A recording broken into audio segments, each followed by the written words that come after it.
Alors, exercice 139. Toujours des inéquations. Alors, 2 septièmes de x plus 17 inférieur ou égal à 0. Je vais déjà me débarrasser du 17 en retirant 17. Donc l'opération que je fais, c'est moins 17. Ça ne change pas l'ordre. Ça fait 2x.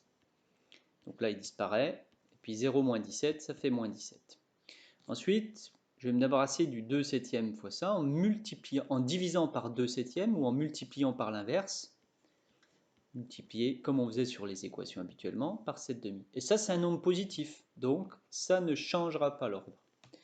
Alors 2 septièmes fois 7 demi, ça se simplifie, donc il nous reste x, et il me reste moins 17 multiplié par 7 demi.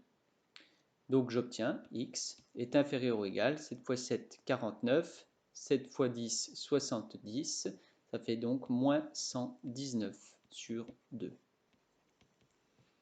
2 moins l'infini, moins 119 demi. Voilà les solutions de cette équation.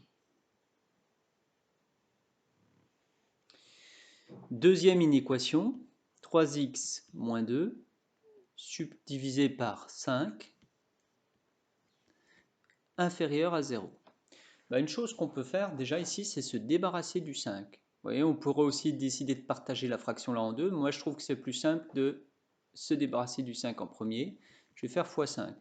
Quand vous faites tout ça fois 5, en fait, ça fait 3x moins 2, si je l'écris, divisé par 5 fois 5. Là, ça va me faire 0 fois 5. Ça ne change pas l'ordre parce que c'est positif. Et là, je peux simplifier. Ça me fait 3x moins 2 inférieur à 0. Ensuite, on ajoute 2 de chaque côté. Et pour finir, on divise par 3. Ça ne change toujours pas l'ordre. Donc je me retrouve avec x plus petit que 2 tiers. Voilà l'ensemble de solutions.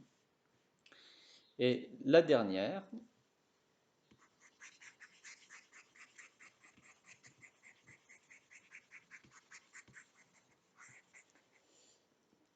la dernière, 2x moins 7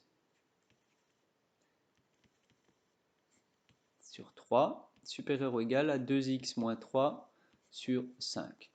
Alors, on peut décider de partager les fractions. Ça ferait 2x sur 3 moins 7 tiers, supérieur à 2x sur 5 moins 3 cinquièmes. Mais il y a un moyen beaucoup plus simple, c'est déjà de se débarrasser du 3 et du 5 qui sont là. Donc un moyen de le faire, c'est par exemple de multiplier par... Alors si je multiplie par 3, ça va simplifier le 3 qu'elle a. Par contre, là ça me fera 3 fois 3 divisé par 5. Donc on peut multiplier par 3 fois 5. Donc je multiplie 2x moins 7 sur 3 multiplié par 3 fois 5 par 15 si on veut, par 3 fois 5, ou il y a une autre façon de le dire ici, c'est qu'on croise comme ça, hein. On fait fois 5 fois 3. Supérieur ou égal à 2x moins 3 sur 5 fois 3 fois 5. J'ai multiplié par 15 à gauche et à droite, je ne change pas l'ordre. Pourquoi je ne change pas l'ordre? Parce que ça, c'est un positif. Alors, quel est l'intérêt de faire ça? C'est qu'il se retrouve, il n'y a plus de nombre au dénominateur, que ce soit là ou là. Alors attention, le trait de fraction joue le rôle de parenthèse, donc je me retrouve avec 2x moins 7 entre parenthèses fois 5 et 2x moins 3 entre parenthèses multiplié par 3. Donc ici, si je développe, ça va me faire 10x moins 35 supérieur ou égal à 6x moins 9.